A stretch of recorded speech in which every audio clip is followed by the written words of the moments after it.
আজকে তোমাদের সাথে শেয়ার করব আমাদের দীর্ঘ 1 বছরের জার্নি কিভাবে এত সহজেই কেটে গেল। সবটা কি আদৌ এত সহজ ছিল? তো আজকের ভিডিওটা শুরু করছি একদম ব্যস্ততার মধ্য দিয়ে। তো প্রতিদিনের আমার সকালের কাজ হচ্ছে ঘরের সব কাজ শেষ করে রেডি হয়ে কলেজ যাওয়া। তো আমিও আজকে সেটাই করছিলাম। তো আমার সব কাজ কমপ্লিট করে এবার আমি রেডি হচ্ছি। আর আমাকে রেডি হতে দেখে ওরিও আমাকে জ্বালাতন করছে। আসলে ও বুঝতে পারে যে আমি রেডি হলে আমি যে এখন বাইরে যাব এটা বুঝতে পারে। তো এর জন্য ও হচ্ছে যে লাফালাফি করে, মানে আমাকে যেতে দিতে চায় না, আমার পেছন পেছন দৌড়ায়। তো যাই হোক, আমার তো যেতেই হবে। তো আমি রেডি হচ্ছি। আজকে যেহেতু একটা স্পেশাল দিন, তো আমরা ভেবেছিলাম যে আজকের দিনটাকে একটু স্পেশালভাবে উদযাপন করব।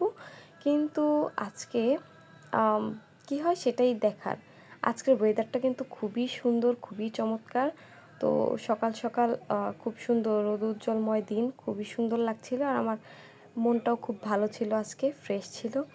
তো তারপর কলেজে চলে যাচ্ছিলাম। আর প্রতিদিনের মতো এরকম জ্যাম ঠেলে ঠুলে কলেজ যাওয়া আমার জন্য একটু কষ্টকর হয়ে ওঠে, বাট তারপরও কিছু করার নেই, যেতে তো হবেই। তো যাই হোক, কলেজে চলে গিয়েছিলাম। আমার অনেক দিন আগে থেকেই প্ল্যান ছিল যে আমি আজকের দিনটাকে অনেক সুন্দরভাবে উদযাপন করব, মানে আমরা দুজন একটু কোথাও ঘুরতে যাব বা দিনটা খুব সুন্দর করে কাটাবো, এই আর কি। কিন্তু আমারও কলেজ ছিল আর ওরও অফিস ছিল, এই জন্য আর কি আজকে হয়ে উঠলো না। সত্যি বলতে এই জন্য একটু খারাপ লাগছিল, বাট কিছু করার নেই। যাই হোক, কলেজ শেষ করে আমরা চলে গিয়েছিলাম সুইট লাউঞ্জে, এখান থেকে একটা কেক নিব বলে। কিন্তু সেখানে আমরা কেক পেলাম না। তারপর অন্য একটা দোকান থেকে কেক অর্ডার দিয়ে আমরা চলে আসি। আর রাস্তায় এরকম সুন্দর আইসক্রিমের দোকান দেখে আইসক্রিম খেতে ইচ্ছে করলো। সেই ছোটোবেলার কথা মনে পড়ে যাচ্ছিল।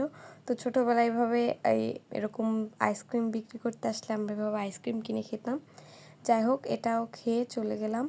তো আমার কেকটা আসার কথা ছিল বিকেলবেলা, তো মানে সন্ধ্যার পরপর টাইমে। তো সেই টাইমে কেকটা আনতে গিয়ে কেকটা দেখে আমার মনটা একদমই ভেঙে যায়, কারণ আমি একটা অর্ডার করেছি আর আমাকে দেওয়া হয়েছে আরেকটা।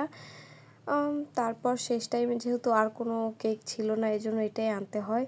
তারপর আমরা ছোট্ট করে সেলিব্রেট করি। কিছুদিন পর ইনশাল্লাহ আমরা খুব সুন্দর করে এটা সেলিব্রেট করব।